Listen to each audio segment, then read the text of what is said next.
Pada ulang tahun Partai Komunis Tiongkok minggu lalu di Taman Tiananmen, Xi Jinping dengan percaya diri berpidato yang isi pidatonya cukup menggentarkan banyak negara di dunia. Para pakar intelijen pertahanan dunia geger. Analisanya, pernyataan Xi Jinping ini tertuju pada gerakan negara G7 yang dengan terang-terangan anti strategi ekspansi Tiongkok yang dibungkus dengan bantuan ekonomi. Seperti strategi banyak penyebar agama agar agama mereka dianut banyak orang, mereka pakai strategi memberi bantuan ekonomi agar banyak orang jatuh hati dan berpindahlah menjadi penganut agama tersebut. Atau seorang playboy tebar pesona dengan sering memberi hadiah pada gebetan-gebetannya agar kemudian jatuh hati untuk dipacari. Kalau playboynya sadis, tujuan memacari cewek tersebut untuk diambil warisannya, dan itu sangat kurang ajar. Kita kembali ke Tiongkok. Tiongkok pakai strategi yang sama, ambil hati dengan bantuan ekonomi. Tetapi bukan uang yang diberi adalah produk. Produknya buatan di negeri Tiongkok, di mana modalnya cetak duit berbasis produksi. Sederhana kan? Tapi pejabat negara yang negaranya takut dengan Tiongkok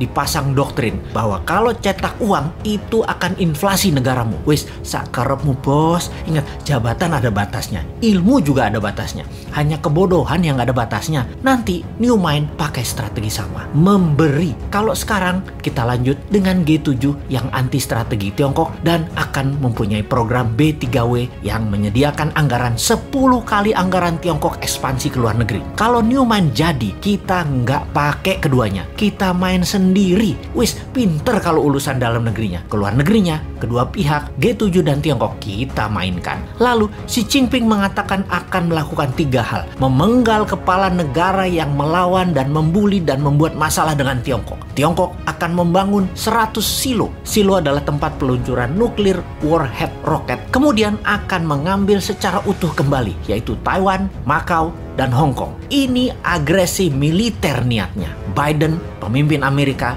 gemetar. Dan Biden mengajak Tiongkok, Rusia, dan Amerika untuk membuat pertemuan 3 negara. Di sini, perebutan global power mulai dicanangkan. Ini serius. Kalau Anda nasionalis dan patriotis NKRI garis lurus, kita membahas negara mulai dari sini. Kita menengok sejarah dunia dalam masalah perekonomian dunia. Tiongkok sejak 3000 tahun yang lalu adalah wilayah perdagangan dan produsen terbesar di dunia. Di zaman Bizantium, Konstantinopel, ada Alexandria misalnya. Banyak lagi wilayah yang sudah lengkap bentuk negaranya dan makmur. Semuanya berdagang dengan Tiongkok. Baru dalam 200 tahunan ini, Tiongkok kalah dagang dengan dunia barat karena kemajuan teknologi yang pesat di Eropa dan Amerika. Hingga Amerika kemudian membangun Korea Selatan dan Jepang untuk menguasai pasar Asia Timur. Namun, strategi Deng Xiaoping di tahun 1979 hanya dalam 40 tahunan, Tiongkok kembali menjadi yang terbesar perdagangannya. Salah satunya memang bangsanya terbiasa berproduksi, terbiasa dagang, dan kuat lapar bangsanya. Secara bawah sadar, bangsa Han itu adalah bangsa pedagang, pandai memberi di awal, pandai merendah, pandai dagang tanpa untung,